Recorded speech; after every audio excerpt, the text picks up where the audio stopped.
Assalamualaikum warahmatullahi wabarakatuh. Pada kesempatan kali ini kita akan belajar identifikasi karakteristik geografis kehidupan ekonomi sosial budaya di negara kawasan ASEAN. Ya, jadi ada yang tahu di sini apa itu negara ASEAN? Negara mana saja yang masuk dalam kawasan ASEAN? 10 negara yang masuk dalam kawasan negara ASEAN. Apa tujuan didirikannya negara ASEAN? Salah satunya adalah menjalin kerjasama antara negara-negara yang masuk dalam lingkup ASEAN tersebut. ASEAN, Association of Southeast Asian Nations, adalah sebuah organisasi geopolitik dan ekonomi yang didirikan oleh negara-negara di kawasan Asia Tenggara pada tanggal 8 Agustus 1967 di kota Bangkok, Thailand. Dalam bahasa Indonesia, ASEAN disebut juga dengan Perbara atau Perhimpunan Bangsa-Bangsa Asia Tenggara. Tujuan dibentuknya ASEAN, seperti yang tercantum dalam Deklarasi Bangkok, adalah untuk: pertama, mempercepat pertumbuhan ekonomi, kemajuan sosial, serta pengembangan kebudayaan. Kedua, meningkatkan perdamaian dan stabilitas regional. Ketiga, meningkatkan kerjasama yang aktif. Keempat, saling memberikan bantuan dalam bentuk saran, sarana pelatihan, dan penelitian. Kelima, bekerja sama secara lebih efektif dalam bidang pertanian dan industri. Keenam, memajukan pengkajian mengenai Asia Tenggara. Dan ketujuh, memelihara kerjasama yang erat dan berguna dengan berbagai organisasi internasional dan regional. ASEAN didirikan oleh 5 negara di Asia Tenggara. Indonesia diwakili oleh Adam Malik. Filipina diwakili oleh Narciso Ramos. Malaysia diwakili oleh Tun Abdul Razak. Singapura diwakili oleh S. Rajaratnam. Dan Thailand diwakili oleh Tanat Koman. Saat ini, anggota ASEAN telah bertambah menjadi 10 negara, yaitu Indonesia, Thailand, Malaysia, Singapura, Filipina, Brunei Darussalam, Vietnam, Laos, Myanmar, dan Kamboja. Berikut ini adalah profil singkat negara-negara yang tergabung dalam ASEAN.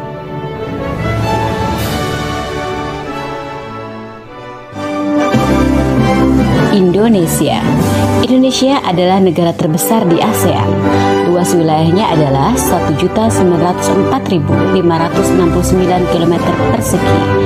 Beribu kota di Jakarta dengan bahasa nasional yaitu bahasa Indonesia. Mata uangnya rupiah. Hari kemerdekaan tanggal 17 Agustus 1945. Dan lagu kebangsaannya adalah Indonesia Raya.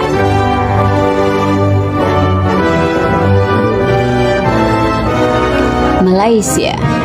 Malaysia adalah negara serumpun Indonesia. Beribu kota di Kuala Lumpur dengan luas wilayah 329.847 km persegi. Bahasa nasionalnya adalah bahasa Melayu. Mata uang yang digunakan adalah ringgit. Hari kemerdekaan 31 Agustus 1957. Lagu kebangsaannya adalah Negaraku.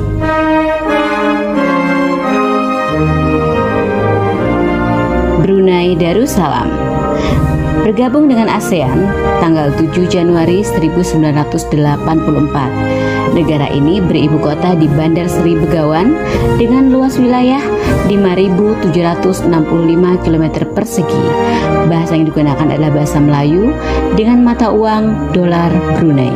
Hari kemerdekaannya 1 Januari 1984 dengan lagu kebangsaan Allah Peliharakan Sultan.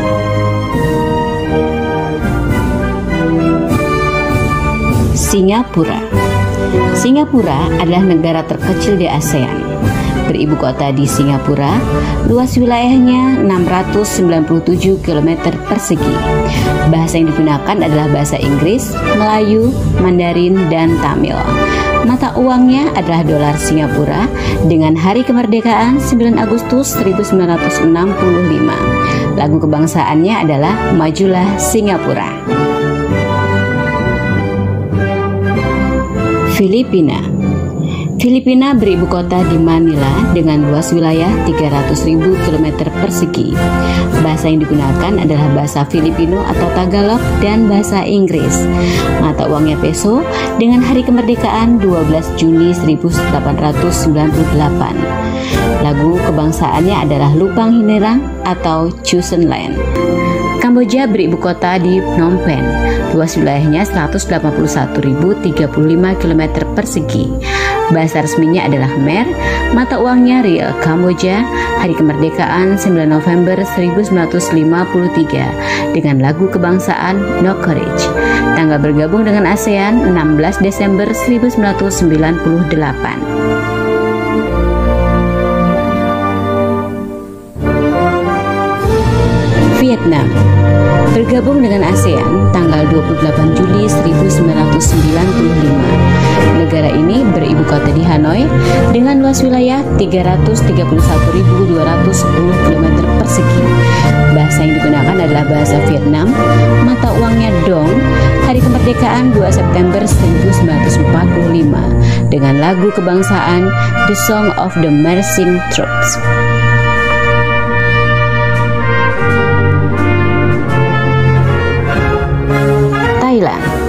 Thailand adalah satu-satunya negara di ASEAN yang tidak pernah dijajah oleh negara lain. Beribu kota di Bangkok dengan luas wilayah 513.120 km persegi. Bahasa yang digunakan adalah bahasa Thai. Mata uangnya Baht, lagu kebangsaannya Kleng Chat Thai.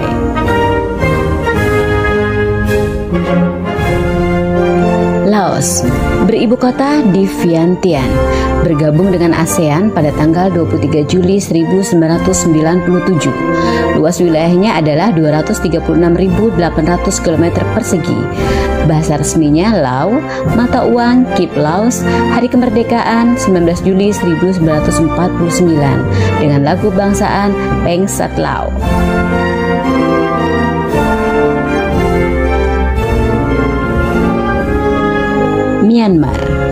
Myanmar beribu kota di Rangoon dan Naypyidaw sebagai ibu kota administrasi. Luas wilayahnya 676.578 km persegi. Bahasa resminya adalah bahasa Myanmar dengan mata uang Kyat Myanmar. Hari kemerdekaan 4 Januari 1948 dengan lagu kebangsaan Till the End of the World Myanmar.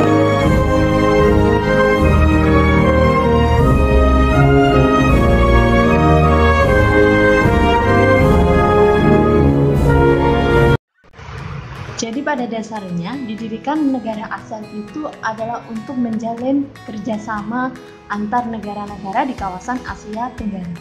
Nah, fungsinya untuk apa menjalin kerjasama ini? Sangat banyak fungsinya. Bisa jadi dalam bidang ekonomi, sosial, dan budaya, ataupun dalam bidang diplomatik juga. Nah, contohnya negara kita Indonesia yang beras dari negara Thailand. Yang notabene negara Thailand merupakan salah satu negara penghasil beras terbesar di kawasan Asia. Kemudian contoh lain lagi ada seperti misal minyak bumi. Nah, kira-kira negara mana ya penghasil minyak bumi terbesar di kawasan Asia?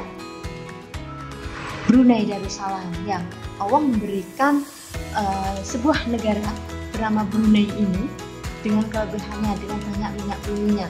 Ada banyak kesamaan antar negara-negara ASEAN dari karakteristik wilayah geografisnya saja, seperti negara kita ya, negara kawasan ASEAN itu banyak dikelilingi gunung-gunung berapi ya, kemudian memiliki wilayah daratan yang luas atau dataran yang luas, kemudian ada juga dikelilingi oleh sungai dan wilayahnya cenderung tropis seperti itu. Dan di Malaysia yang keadaan sosialnya itu bisa jadi penduduknya mayoritas orang-orang Melayu, kemudian suku India dan lain sebagainya. Begitu juga ketika di Indonesia penduduknya dihuni oleh suku, banyak suku ya, banyak suku seperti Jawa, kemudian Betawi, Minang, Batak dan lain sebagainya. Nah, lebih dari itu bahwasanya tiap-tiap negara ini ciri khasnya berbeda-beda. ada yang memiliki sungai terpanjang, kemudian ada yang hasil pertambangannya itu sangat melimpah, gitu ya. Budaya-budaya yang dihasilkan dari sebuah negara itu akan membentuk karakteristik dari negara tersebut.